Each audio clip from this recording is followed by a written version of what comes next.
আজকের গল্প গাধার চালাকি। এক লবণ ব্যবসায়ীর একটি গাধা ছিল, যাকে দিয়ে সে প্রতিদিন বাজারে লবণের বস্তা বইয়ে নিয়ে যেত। আর বাজারে যাওয়ার পথে তাদের একটি ছোট্ট নদী পার করতে হতো। এভাবেই একদিন নদী পার হতে গিয়ে হঠাৎ গাধাটি হোঁচট খেয়ে নদীতে পড়ে গেল।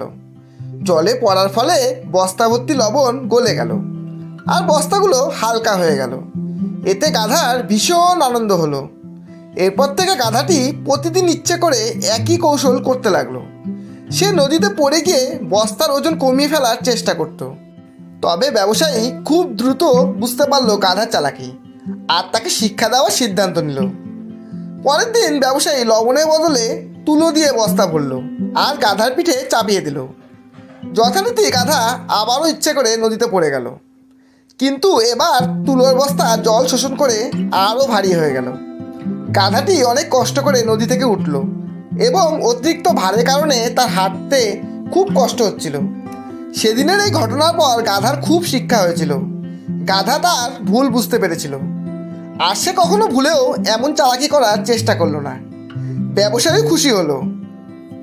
শিক্ষা: ভাগ্য সবসময় সহায় হয় না। অতি চালাকি সব ক্ষেত্রে কাজে নাও আসতে পারে। গল্পটি শেষ অবধি শোনার জন্য অসংখ্য ধন্যবাদ। গল্পটি ভালো লাগলে একটা লাইক অবশ্যই দেবেন এবং বন্ধু ও আপনজনদের শেয়ার করে চ্যানেলটি সাবস্ক্রাইব করে পাশে থাকবেন।